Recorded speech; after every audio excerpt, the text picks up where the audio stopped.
दिल्ली में लोकसभा के पहले टर्म बजट सत्र में शामिल होने के लिए मनीष जायसवाल दिल्ली पहुंचे। बता दें कि मनीष जायसवाल झारखंड के हजारीबाग से सांसद हैं। इस मौके पर जायसवाल ने कहा कि झारखंड में बांग्लादेशी मुसलमान घुसपैठियों को लेकर बीजेपी आक्रामक है। उन्होंने बताया कि आगामी समय में झारखंड में विधानसभा चुनाव होने हैं और इसी को लेकर प्रधानमंत्री नरेंद्र मोदी के विजन पर ध्यान दिया जा रहा है।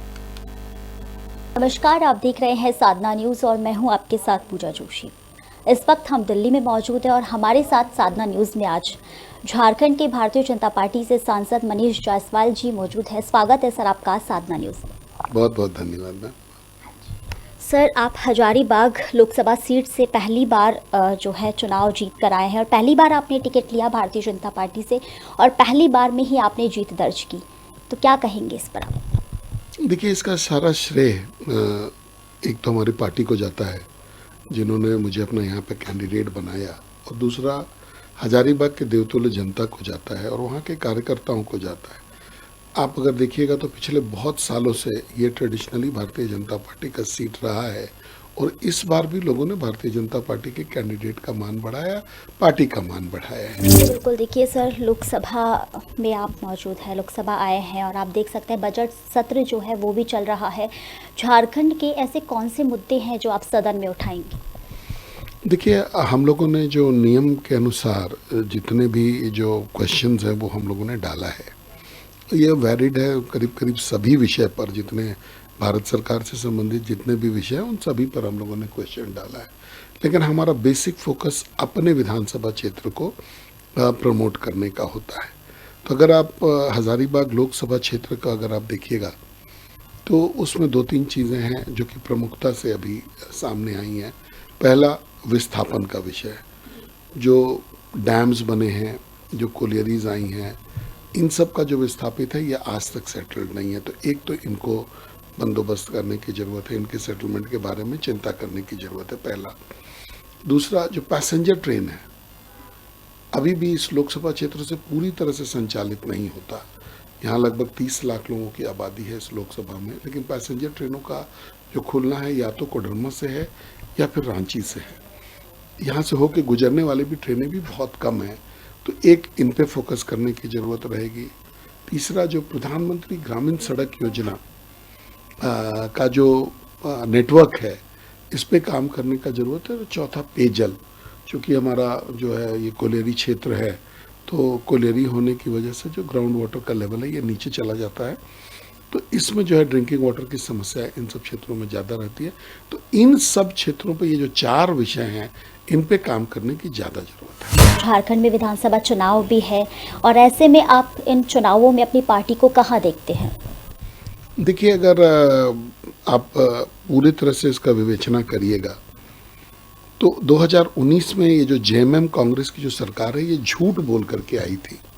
इनका जो मैनिफेस्टो था ये पूरा झूठ का एक पुलिंदा था कि 5 लाख नौकरी प्रतिवर्ष देंगे, अगर नौकरी नहीं दे पाए तो बेरोजगारी भत्ता देंगे, उसमें भी कैटेगरी किया गया था और बहुत सारे लोक लुभावने वादे जो है ये किए गए थे। आज सच्चाई ये है कि 4.5 साल का समय बीत गया है और 4.5 साल में इन लोगों ने मात्र 12,000 नौकरियां जो हैं अभी तक दी हैं। तो कहाँ इनको 25 लाख नौकरी देना था और कहाँ अभी ये 12,000 पर ही आके टिके हुए हैं। एक भी व्यक्ति को एक पैसा बेरोजगारी भत्ता के रूप में इन्होंने नहीं दिया। तो लोग अब समझ चुके हैं कि ये सत्ता पाने के लिए कितना भी झूठ बोल सकते हैं ये लोग, पहला। दूसरा, एक अव्यवस्था का आलम है। आप कहीं भी ब्लॉक में चले जाइए, थाना में चले जाइए, किसी भी सरकारी पदाधिकारी से मिलिए, बिना पैसा दिए हुए आपका कोई काम नहीं होगा। इसका मूल वजह क्या है कि लोगों की पोस्टिंग पैसा दे करके हो रही। तो जब पदाधिकारी पैसा दे करके अपने आप को पोस्ट करवाएंगे तो वो आकर के लूटेंगे ही, और यही आलम जो है वहाँ पर झारखंड का हो रहा है। दूसरा, लॉ एंड ऑर्डर की स्थिति बद से बदतर हो गई है। उग्रवाद फिर से सर उठा रहा है अपना। आप आम जिलों में, जैसे हजारीबाग जहाँ से मैं आता था, ये जनरली एक शांतिप्रिय एरिया था, लेकिन यहाँ पर भी अभी चोरी, डकैती, मर्डर, रेप, इन सब चीज़ का प्रकोप जो है बढ़ गया है। और पांचवा, अगर आप देखिएगा तो जो खनिज संपदा है, बालू, कोयला, छर्री, इन सब का लूट। अभी बालू का 4.5 साल में ये सरकार रेगुलराइज नहीं कर पाई बालू। तो आज जो विकास के काम हैं, जो प्रधानमंत्री आवास बनना है, ये सब अवैध बालू से हो रहा है। तो जब अवैध होगा तो आप समझ सकते हैं कि वहाँ का पुलिस नेटवर्क, वहाँ का पॉलिटिकल नेटवर्क सब उससे लाभित होगा। तो जो बालू 1200-1500 रुपये में एक ट्रैक्टर मिला करता था, आज वही बालू 6 से 7 हज़ार रुपये में मिल रहा है। तो जो डिफरेंस का पैसा ये कहाँ जा रहा है, ये आप देख रहे हैं। और पब्लिक जो है ये परेशान है, ये भी लोगों को दिख रहा है। तो ये सारे फैक्टर्स मिला करके एक परिवर्तन का बयार जो है झारखंड में बहा हुआ है। और अभी जो सबसे बड़ा बात है झारखंड सरकार के विषय में कि ये बांग्लादेश से लोगों को अपने यहाँ बुला करके स्थापित करवा रही है। एक समुदाय विशेष के लोग बांग्लादेश से आ रहे हैं, झारखंड में अपना आशियाना बना रहे हैं, झारखंड की गरीब ट्राइबल लड़कियों से शादी कर रहे हैं, उनको जो है उनको छलावा में लेकर के उनका ज़मीन जायदाद, उनकी प्रॉपर्टीज़ को जो है हड़प रहे हैं। आज ऐसा 10 विधानसभा सीट है जहाँ का डेमोग्राफी जो है बिल्कुल परिवर्तित हो गया है। 2019 से 2024 का जो बूथों का सृजन हुआ है, उसमें एक समुदाय विशेष का वोट 20% से लेकर के 136% तक बढ़ गया है। तो इसका हम लोगों ने शिकायत भी किया है, लेकिन ये सरकार तुष्टीकरण भी कर रही है। और आदिवासियों का जो संरक्षण था, पहले लोग बोलते थे कि झारखंड एक आदिवासी बाहुल स्टेट है, लेकिन आज के दिन में अगर आप सच्चाई जानिएगा तो आदिवासियों की संख्या लगातार जो घटती रही है। ये 1951 में 44% था, 71 में ये 76% हुआ, आज ये ऐसा क्लेम किया जाता है 26 है, लेकिन हम लोगों का मानना है कि ये 20 और 22% से ज़्यादा नहीं है। आप ही के जवाब पर आना चाहेंगे। आपने जवाब में भ्रष्टाचार का मुद्दा उठाया, भ्रष्टाचार की बात आपने कही। आप देख सकते हैं कि सर भ्रष्टाचार तो पक्ष अगर रहता है तो विपक्ष इस पर भ्रष्टाचार को लेकर हमलावर होता है, या विपक्ष में जो है पक्ष होता है तो कहीं ना कहीं भ्रष्टाचार को लेकर तो हमलावर हमेशा होते हैं। लेकिन आपको नहीं लगता कि राजनेता हो या कोई भी व्यक्ति हो, वो भ्रष्टाचार के प्रति अगर लोगों को जागरूक करे या अपने भ्रष्टाचार को खत्म करे तो हो सकता है जागरूकता फैलेगी और ये भ्रष्टाचार पूरी तरह से खत्म हो जाएगा? इस पर राजनीति ना करके मैं यूँ कहूँ कि जागरूकता फैलाई जाए दोनों पार्टी को। देखिए, 2-3 तरीके से भ्रष्टाचार होता है। एक कि कोई अब किसी सीट पर बैठा है और किसी काम को करने के लिए कोई उसके बदले में कोई चीज़, कोई लाभ या फेवर मांग रहा है, लेकिन सरकार उस चीज़ को बैक नहीं करती है। आज आप उत्तर प्रदेश देखिए, मध्य प्रदेश देखिए, आप राजस्थान देखिए, इन सभी राज्यों में भारतीय जनता पार्टी की सरकारें हैं। उत्तर प्रदेश में, मध्य प्रदेश में बहुत ज़्यादा है। तो यहाँ भ्रष्टाचार को लेकर के कोई बहुत नंगा नाच नहीं हो रहा है। मैं ये भी नहीं कहूँगा कि वो एकदम भ्रष्टाचार फ्री स्टेट्स हैं, मगर कोई नंगा नाच नहीं हो रहा है। लेकिन आज आप अगर झारखंड जाइए, आप झारखंड आकर के देख लीजिए, एक काम बिना पैसे के आप नहीं करवा पाएंगे। और वहाँ के जो अंचल अधिकारी हैं और इस प्रकृति के लोग जो है वो खुलेआम बोलते हैं कि भाई आपको जहाँ जाना है जाओ, बिना पैसा दिए हम कोई काम नहीं करेंगे, इसलिए कि हम लोग की पोस्टिंग पैसे लेकर के हुई है। एक होता है स्टेट स्पॉन्सर्ड भ्रष्टाचार, कि स्टेट के लोग जो है अपने पहले तो खुद भ्रष्ट हैं। अब जिस राज्य का सीएम भ्रष्टाचार के आरोप में, अभी एक आरोप तो अभी चल रहा है, अभी कई एक आरोप आने वाले हैं, तो वो जो के आरोप में जेल गया हुआ हो, उस राज्य के लोग नीचे जाकर के कैसे उम्मीद करते हैं कि उनके पदाधिकारी जो है वो ईमानदार होंगे। आप बदले में अगर यूपी को देखिए, योगी आदित्यनाथ जी ने सिस्टम को टाइट किया। आज वहाँ पर कानून का राज है कि नहीं है? आम आदमी जी पा रहा है ना?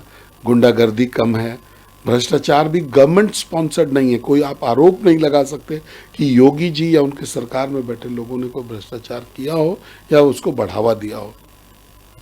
बावजूद इसके सर अयोध्या में बीजेपी हार गई थी, जिस प्रकार आपने कानून व्यवस्था की बात की और भी कामों को यहाँ गिनाया, बावजूद उसके क्यों जनता को बीजेपी पसंद नहीं? देखिए, ये एक मिसकंसेप्शन मीडिया के द्वारा जो है ना फैलाया जा रहा है कि अयोध्या में बीजेपी हार गई है। पहले तो इस सीट का नाम फैजाबाद है, अयोध्या बोल के कोई लोकसभा का सीट है नहीं, पहला।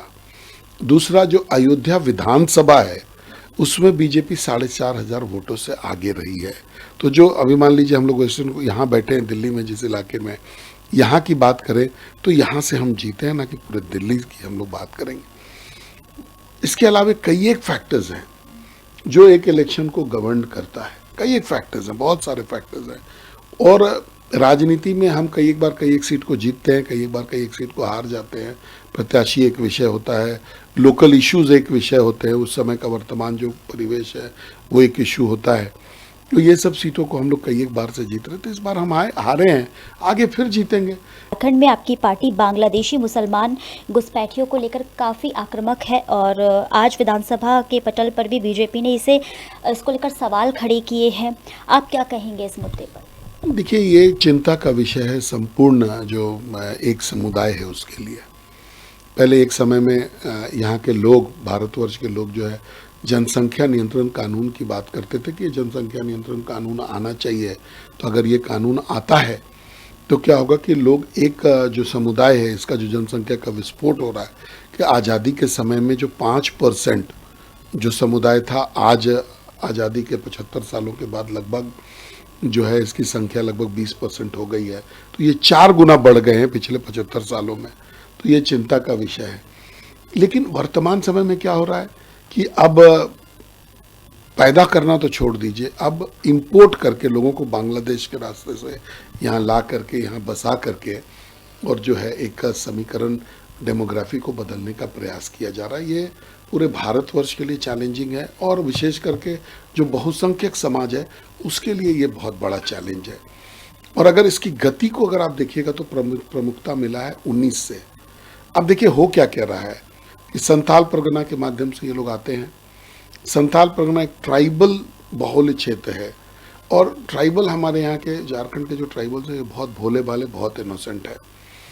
अब लोग आ रहे हैं बांग्लादेश से, ट्राइबल हमारी बहनों के साथ में शादी कर रहे हैं और शादी करने के बाद में उन पर अत्याचार कर रहे हैं, उनका ज़मीन जायदाद छीना जा रहा है, उनके पदों का, जैसे अगर कोई ट्राइबल के लिए कोई पद रिजर्व है तो कोई ट्राइबल बहन अगर वहाँ से मुखिया होती है, अगर उसका हस्बैंड अल्पसंख्यक समाज से आता है तो वो वहाँ पर अपना चोर आजमाइश जो है उसमें करना शुरू कर देता है। तो ये इस प्रकार से देखिएगा।